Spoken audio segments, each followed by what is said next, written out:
she's mine. Get out of... Whoa! I'm yours?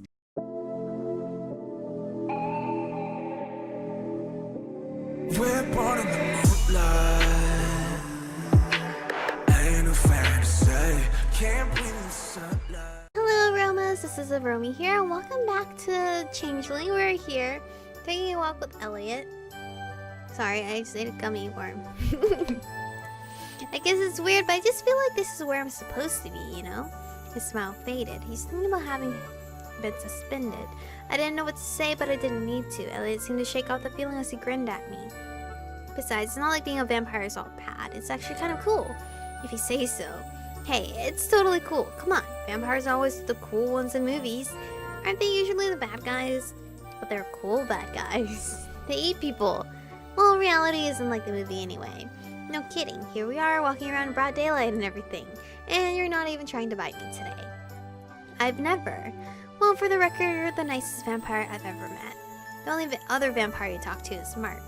I know, the bar for nicest was pretty low. It felt like almost no time before we reached the town. It really wasn't that long of a walk, especially when you had company. After we passed the first traffic light, I stopped and just surveyed the scene. Wow. What is it? There are a lot of cryptics, a lot more than usual. Not surprising, we get a lot of drifters this time of year. I didn't think they'd already be showing up though. It's usually closer to Samhain that I start noticing them. They pretty much float in on the magic currents. Magic currents? Allie mentioned they washed in or whatever, but I don't think she mentioned currents. Well, I mean, magic kind of flows over the surface all the time. It's generated by the planet. During certain times of year like Samhain, it overflows a lot. So that's what everyone has been so focused on. I mean, the whole prepping for Samhain thing. He dropped a little when I mentioned that. Yeah, he shoved his hand in his pocket and started walking again. Dang it, we're back on the subject. We just go around and check on various areas or to lug whatever drifters have swept into town and stuff. I mean, that's what we were working on. I don't know what they're still doing. Well, there are a lot of drifters already here. Elliot lifted his head slightly, closing his eyes. Yeah, I guess I can kind of get that scent. I can't see most of them though. You know, your sense of smell is almost disturbingly amazing. Thanks, I think. I grinned. I'm just not used to people smelling the air to catch hints of drifter fragrance. It's mostly the magic I smell. It has kind of a spicy scent, you know? I don't know actually, I can't smell magic. I can catch bits of it that are sharper or sweeter, so those are different drifters around, I guess. That has to be super distracting to smell all that. You learn to tune it out, just the way you do with background noise or whatever. I can see a few vague shadows too, nothing too obvious. I can't make out the details. Let's go inside somewhere, get away from weird smells and creepy drifter things. We can if you want, smells don't bother me. And I think most of them will leave you alone. Just try not to look any of them in the eye. If they don't think you can see them, they'll probably ignore you. If they realize you can see them, they sometimes get a little clingy. So just keep your head down. You really know a lot about this stuff, don't you? I try to learn it all since I became an intern. I mean, I'm not I'm not that smart really, but this is one thing I'm pretty good at. Probably the only thing. Or it was. Don't worry, you're gonna get your internship back. I wonder if it was even possible for us to hang out and not talk about this stuff. No, I am going to get our minds off this. I took his arm and started dragging him down the sidewalk, determined to help him forget about all that mess. Come on. Well, I'm coming. He trotted along beside me for a minute. I didn't let go of him, determined not to let either of us focus on depressing things. Where exactly are you abducting me to? I don't know yet. I don't know where anything is anymore. There are way too many new shops. Okay, well, the Murder and the Fairy Forest Bakery aren't that far from each other. One has coffee and one has pastries. Where do you want to go? Oh my god, I want to go to the pastry shop. But technically my girl loves coffee, so probably the Murder. Do you even have to ask? Where do you think? He grinned. Coffee? Naturally, I mean, did you have to ask? He laughed. Not really, your addiction is pretty intense. I'm not an addict, I just enjoy the taste. Sure. He pointed to a sign up ahead with the crow silhouette on it. It's up there. Maybe Corvin will be working and we can say hi. I honestly can't imagine Corvin as a waiter with all the tripping and running into things. They don't let him carry the food out anymore. I think they got sick of cleaning up the broken dishes. I just laughed at that. I could totally see it. Now that he seemed nicely distracted from talk of drifters and agencies, I released his arm and we slow our pace a little. The shop was still a couple of blocks ahead, but there was no need to rush. We stopped on a corner waiting for the light to change so we could cross. Elliot and I both reached for the crosswalk button at the same time. Our fingers brushed against each other as we both hit the button. Elliot jerked his back and turned red. Sorry, it's fine. We stood on the edge of the curb together for several minutes watching cars pass. A sudden chill... Oh, you're back, aren't you? My little blob friend. A sudden chill swept over me and a cold sweat broke out as the hairs on the back of my neck stood straight up. I looked at Elliot out of the corner of my eye, but he didn't seem to notice. What is that? There was something behind me. I couldn't see it, but I could feel its presence. It was definitely there. My heart started to beat faster and my breath caught in my throat. Michiko, what's behind me? I didn't want to look back there. I could feel it there. Whatever it was, right there. He turned his head slowly, his eyes went wide, and he grabbed my arm, pulling me closer as he turned us around. Oh my god! Why are you here? Are you in every route, sir?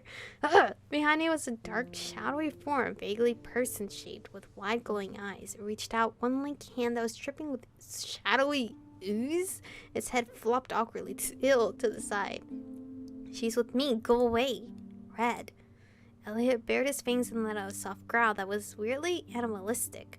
I thought I saw his eyes flash bright green, but in the sunlight it was hard to tell. I said, she's mine. Get out of... Whoa! I'm yours? The thing hissed softly. I readied my bag just in case I needed to smack it in the head, though it didn't look especially solid. But if that thing tried to touch me, I was sure as heck going to try. The crosswalk signal clicked. Elliot grabbed my hand, pulling me into the street.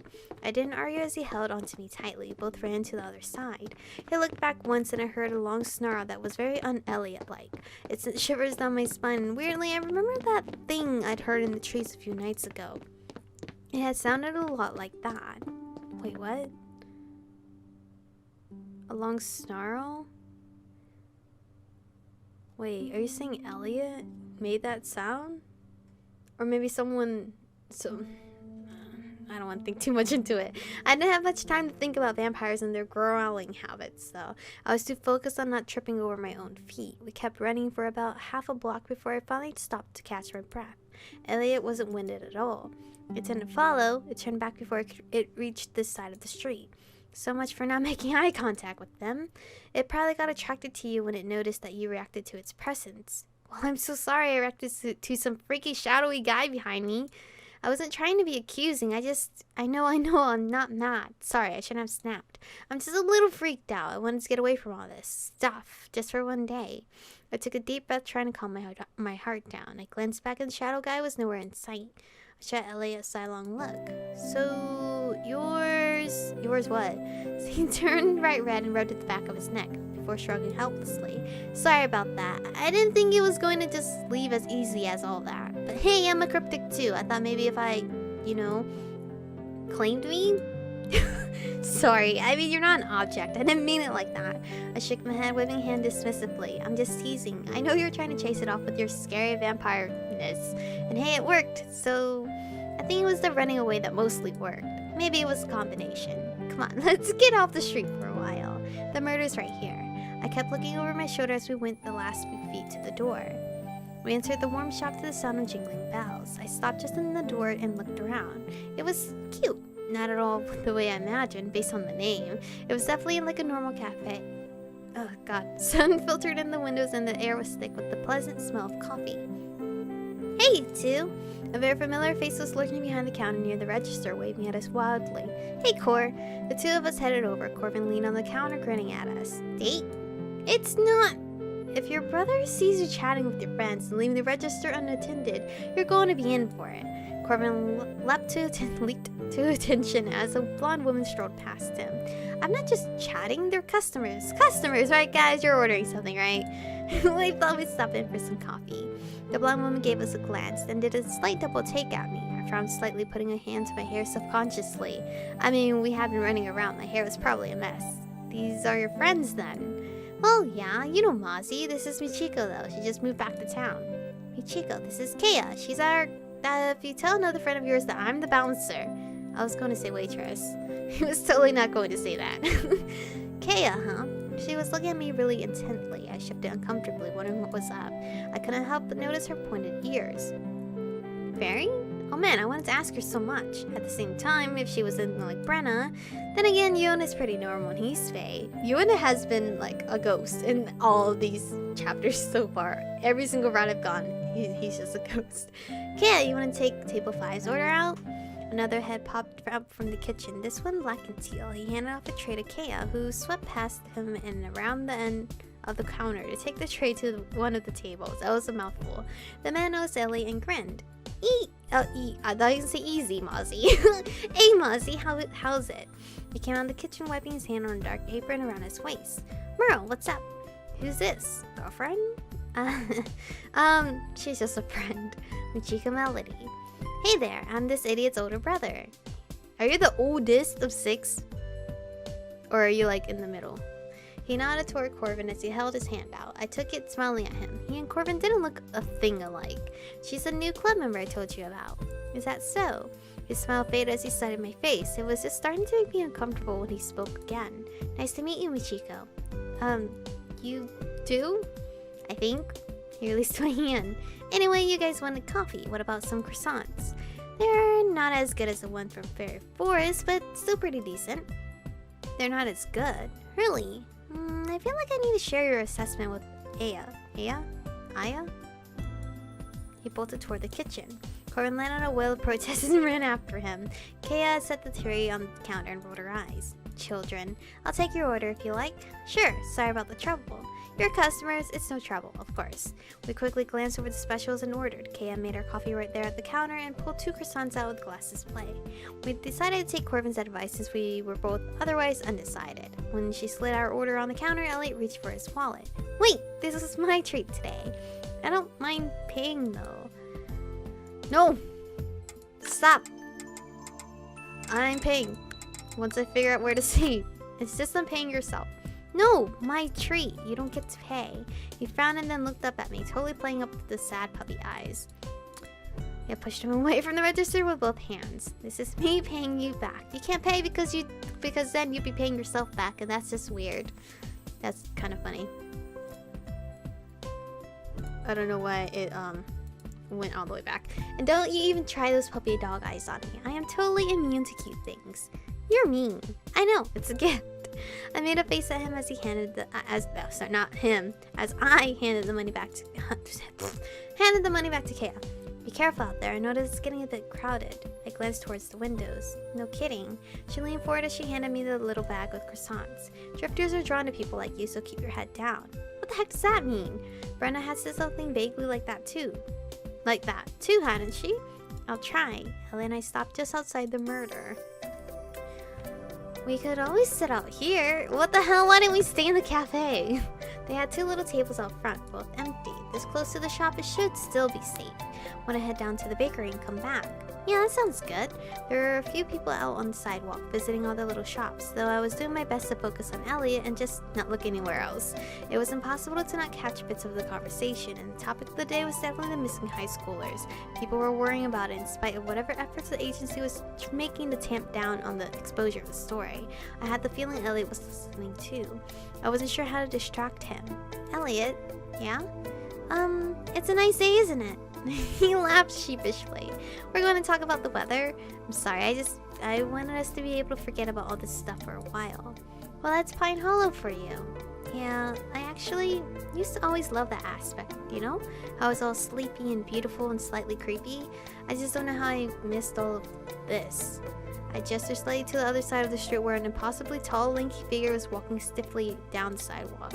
I didn't know if Elliot could even see it. Is that a reporter? I stiffened instantly. Where?